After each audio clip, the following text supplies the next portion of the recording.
Here's something I bet you haven't seen in a while. It is a 1984 Sears talking Computron. And it's got a couple issues, so we're going to take a look at it. Now this thing is a kid's toy from the 80s, and I had not seen one of these in a long, long time. And I don't know what got me thinking about it, but I checked eBay and found one, and these aren't too expensive. But it does have one small problem, and that problem is that, well, there's no talking. It's supposed to right now tell you a word, and you're supposed to spell it, but, you know, it just isn't working. So that's going to be the project here, and these are such cool things. I spent so much time with this as a kid. You know, it has different games on here that you can select that are built in. See if I can give you a good look at that. So you start it up, and then you pick one of these keys, and you can play a game. It's got operation, deduction, spelling games, hangman is on there, math things on there. There's even like some kind of beginning algebra sort of stuff too. So it's a pretty advanced little toy for its time, I think, personally. And then you could even expand them with cartridges like this. So typically these cartridges would come with a book, and it would complement the cartridge. You'd insert it right in there, and then when you turned it on, it would boot off of the cartridge. Now, I don't have the book for this guy, so this cartridge, you know, at the moment is kind of useless unless I can find a day to bake. But these are still out there, and you can find them too, just way more than I'm willing to pay. But let's kind of take this apart, clean it up a little bit, and see if we can get the sound working, because it's got that unique 80s, you know, synth sound to the speech synthesis that I just absolutely love, and it really completes the nostalgia for me. So let's open this thing up, see what makes it tick, and see if we can get it fixed. Okay, so it doesn't look like it's going to be too difficult to get into this thing. We've got 3 screws here, 3 screws here, and then 2 in the middle, and then inside, look at this. I mean, this, if this doesn't say toys from the 80s, I don't know what does. We have 6 C-cell batteries here. This is like $47 worth of batteries.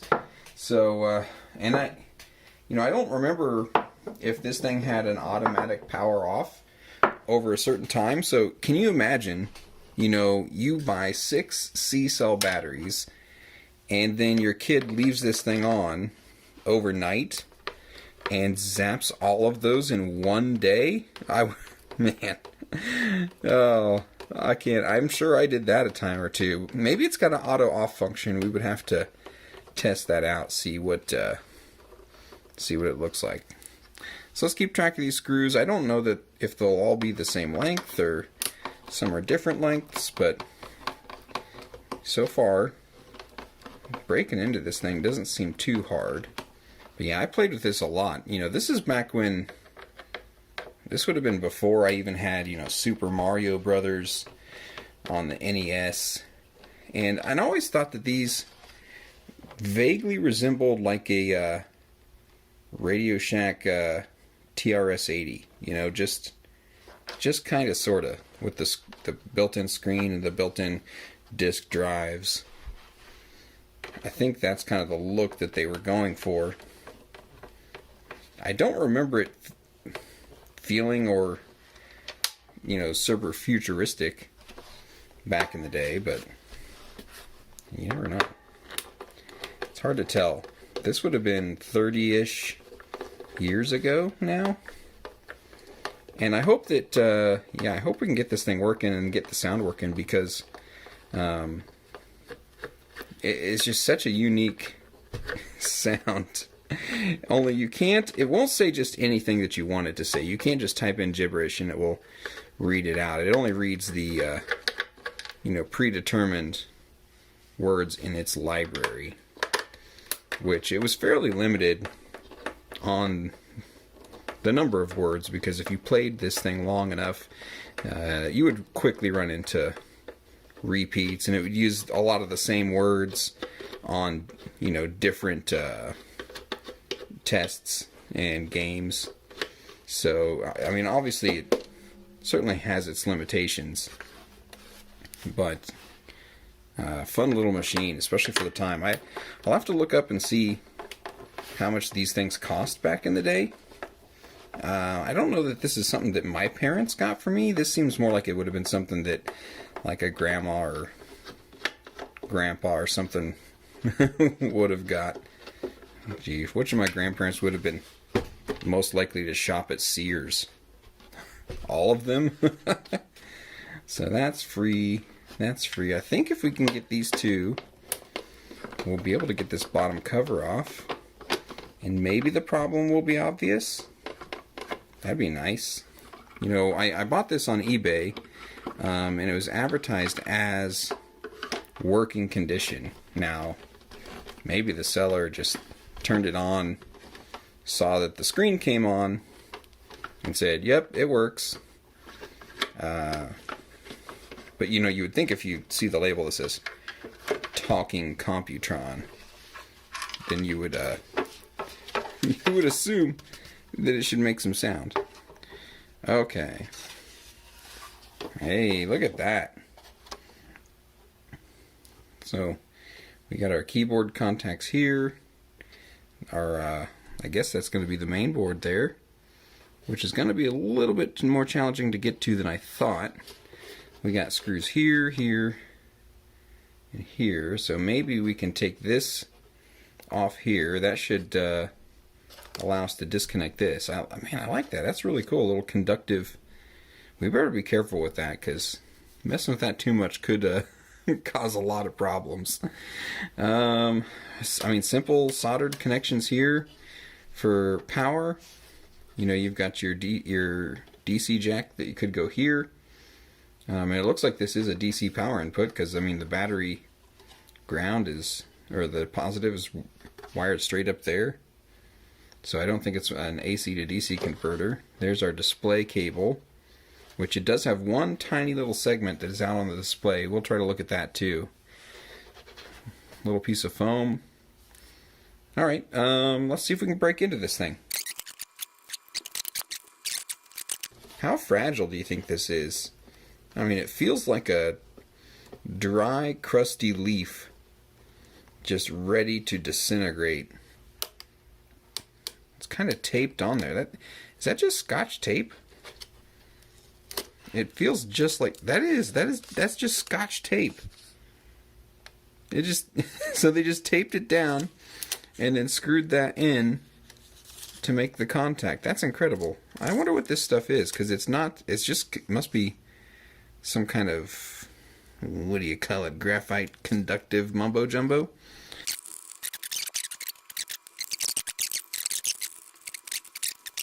Okay, keyboard is free. We might do a little cleaning on that. All the keys seem to work okay, so I don't want to mess with it too much. We'll go ahead and set this aside. That part seemed to be working. So now we're down to the monitor display. And it looks like we've got some deep set screws here that hold this little clamshell together. These look to hold the display on, or this, at least this bezel. Let's start with just taking these deep ones out. See if we can get a good look at what's going on. Lift and separate. I think she's still hung up on the front here. Alright, so let's get these out. 3, 4. Now let's see if we can separate the two halves. Oh yeah. So there's our bottom of the monitor, and now we can get a good look at what's going on inside here. There is our speaker. Wow, that is far more complicated than I expected it to be. So this is for your cartridge slot. That hooks into there. And let's pop, I guess we'll pop this out. we got some more tape here that I guess is maybe to keep these contacts from shorting out against each other. Let's remember to not put that back on. Well, let's pull this board out, and it looks like it's connected here by a little header, and see what we got. One interesting thing I just noticed is this Vtec logo here on the corner of the board, which is very interesting because Vtec is a brand that I remember doing educational type toys like this in the 90s, but I'd never was aware, at least, that they were a company that was making these types of things clear back in the 80s, because this is definitely a mid-80s toy here, so that's fairly interesting. It looks like this board and the display and everything is all one unit, so getting to some of the vital components may be a little challenging. Yeah, there we go. Everything is kind of cobbled together here.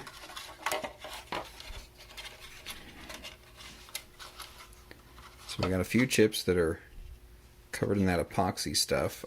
Is there a way, can we separate this guy off? I don't think we can. I think each one of these is going to be soldered together. This could be, yeah, this could be a pain in the butt.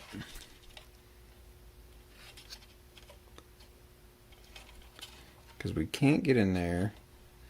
Man, it looks like there's just a bunch of little transistors in there. But I don't think we're going to be able to get that apart without some serious work to be done.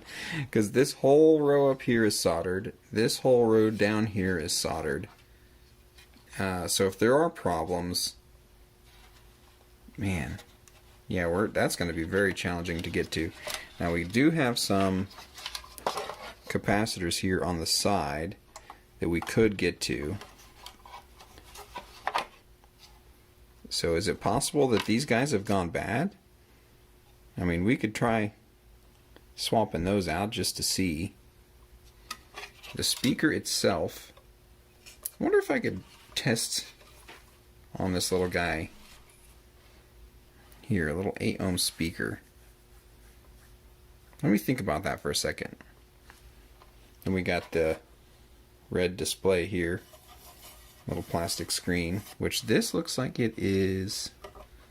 Yeah, I thought maybe that this plastic screen would pop out once everything is apart, but that looks like it's pretty well molded or welded together, because this is just a solid piece of plexiglass, red plexiglass, and then they stuck this black bezel on around it. Well, I mean, replacing those caps is about the only thing that I can think of to try. The connections to the speaker seem solid. I don't think we would have a bad wire, but we can check continuity just to make sure. And maybe, yeah, let's see if we can just run some sound through that. See if that speaker is good or bad or something different. So the good news, I think this speaker is bad. I think that's the problem right there. I hooked it up to an external audio source and I couldn't get anything. Not a pop, a click, a scratch, nothing out of this thing. I ohmed it out and it is completely open. So I was like, okay, well, let's try another speaker. So I got this guy off of a desktop, unpowered desktop speaker, but that's going to be just too big because that's too small, and if it's much bigger it's going to hit that board, so this isn't going to work. So I said, well, that just looks like a regular standard, PC speaker. And I opened up a lot of cases and I didn't have anything until I got to this, completely bland something PC, and I think right there we're going to take that guy. So that's an 8 ohm speaker just like the other one, but that's a 1/2 watt, and that other one is a 1/4 watt. But hopefully that will be okay. the resistance being the same as the one I was worried about. I don't want to overdrive what little amplification I think exists on this board. So I think that will work good. The only problem is this is glued in, and it is stuck. So I'm not sure what I'm going to do right now, because I don't want to pull too hard and break the plastic. I'm going to try to apply a little hot air, just real gently around here, and see if I can get that glue to soften up. And maybe that's going to work. Maybe I'll run just a blade around there too, try to help that out. But I'm not sure if I'm going to be able to get that out. If nothing else, we can hook that other PC speaker up to these leads and see if we can get some audio out of this thing. If we do, maybe worst case scenario, we just kind of plug it back in. I could take this out to help get a little sound. We could put that speaker over here somewhere, maybe. I don't know. We'll try a few different things, but I feel pretty confident we're going to get this thing working.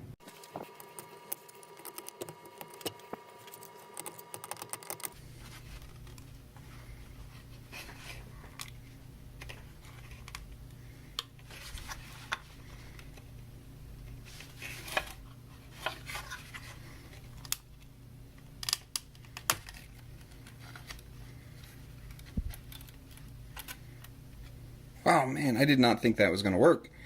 I really thought the glue was going to be really centered around here, but it was just kind of around the edge. So running that blade around there worked.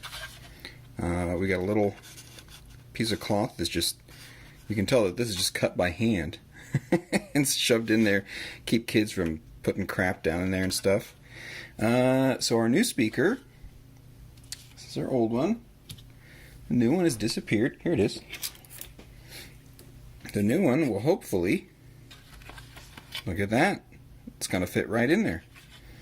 So this I did test, and it does, I have not hooked it up to audio, but it does actually have an ohm reading of 8, actually 7.5 ohms is what the reading that I got. So we should be able to drop this in, solder up the new connections, and let her rip. I wonder if we can test this. I think it's gonna be easiest just to put the whole thing back together, honestly, than try to jiggle and jangle everything to get it hooked up. So I'm just gonna go ahead, stick this in, and start putting it back together, and we'll see what happens. If we got to take it all back apart again, it wouldn't be the first time.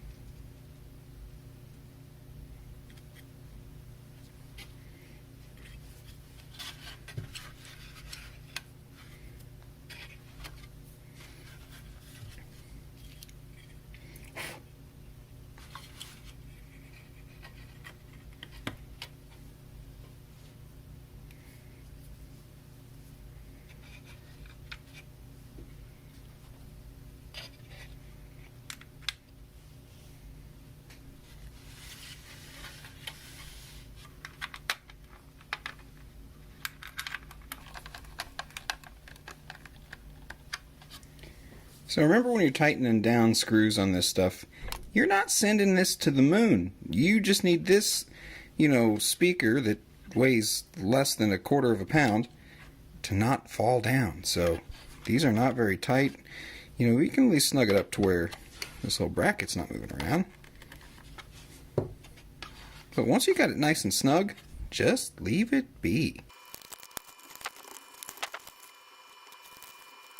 Now, one thing about these are self-tapping screws, so these holes are only threaded from the screw itself. So in order to not, dig in and make more threads or cross threads, always turn these backwards until you feel it fall into the threads, and then you should be good to go.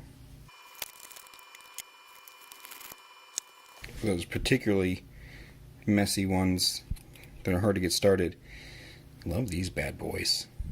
That ain't coming loose.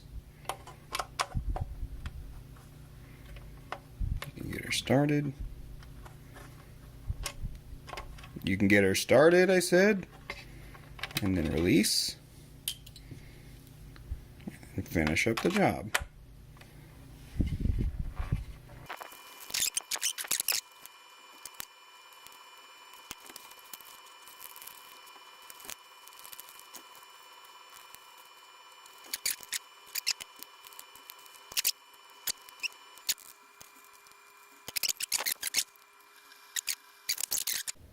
So one thing that was wrong with this is one little segment. I think it's on this character right here.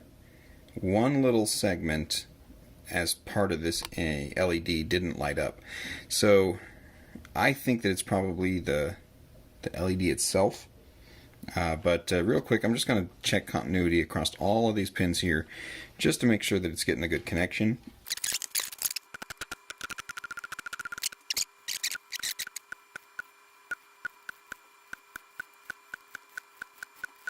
That all seemed to work out, so I don't think there's anything on this board that is really unusual.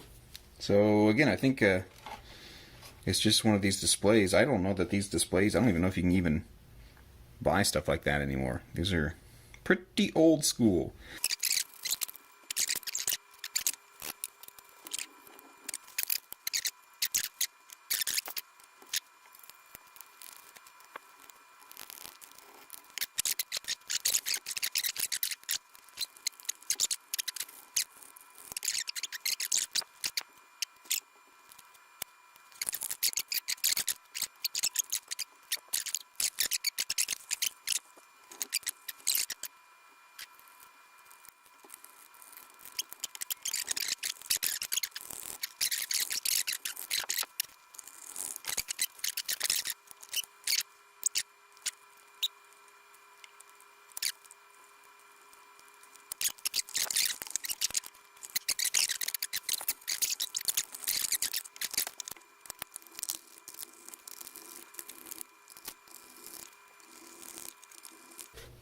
Well, let's try it out.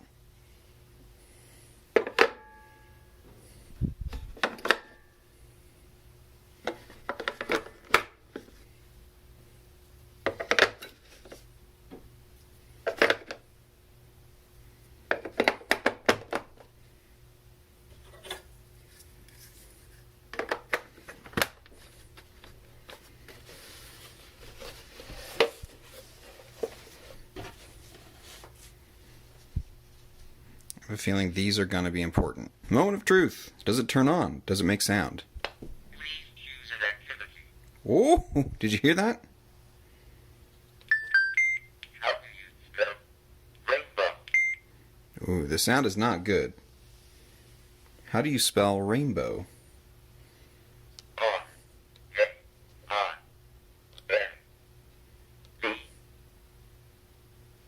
O. Oh.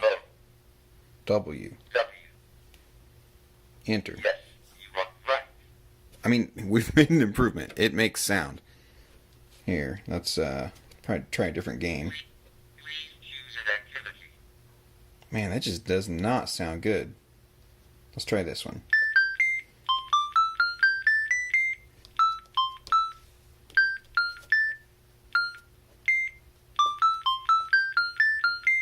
Nice.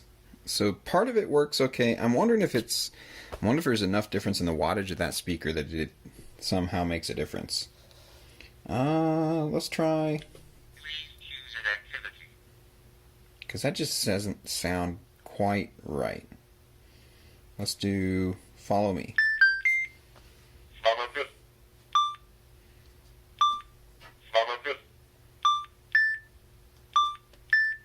Follow me. Re, la, so. Follow me. Okay, we get it.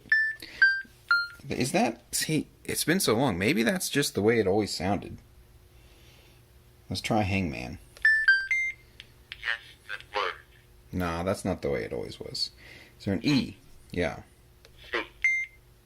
R. M. N. C. Oh, I already did C. D. S.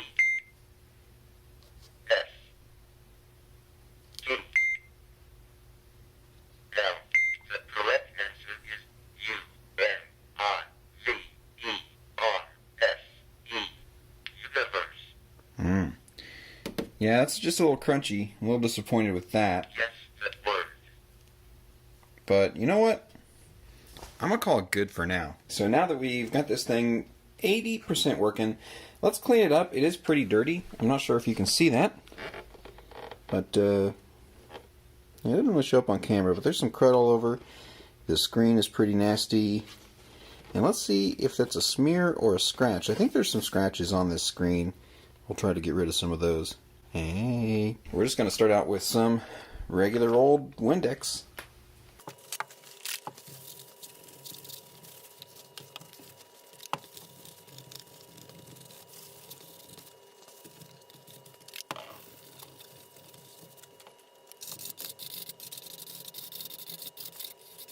Ugh.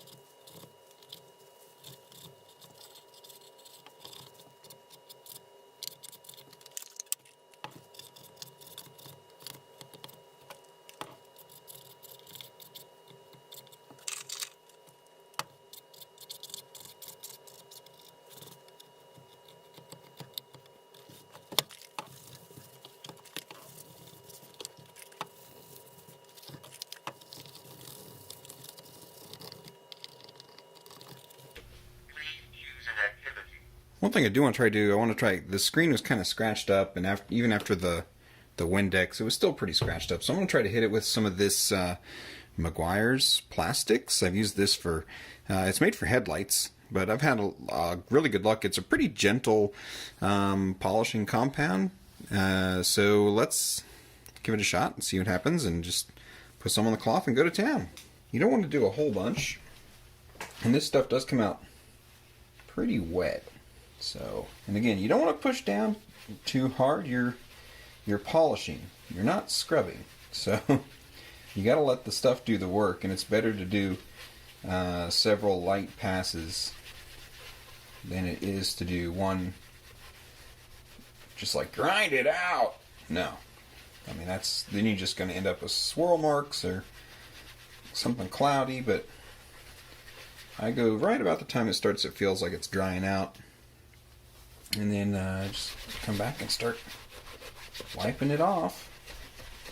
You're going to think you did more damage than good at first, but you do kind of have to work to get this stuff off a little bit. Again, don't push down hard. You just want to gently take her off of there. There's still some pretty deep scratches in there, which the deep ones, I don't know that we're going to be able to do anything about. I'm going to give her another whack here. I'm trying not to get too much on this black part here, but we're going to have to do what we can, because we couldn't remove this plexiglass as much as I wanted to. It pretty much is part of the unit, so we're going to do the best we can with what we got. Just kind of going in every direction so we can give it some good swirl marks. Give it some squirrel marks. Get us a clean Q-tip here. Is this a clean one? Looks pretty good. Got on those edges. Clean up. Get out of there. With a little Windex. Well, it's not perfect, but I think it's way better than it was. Hey. So, yeah, let's see. I mean, that looks pretty good. Please choose an activity. Yeah, I like that a lot better. You know, you can't really, other than the really deep scratches, you can't hardly see any of it, so.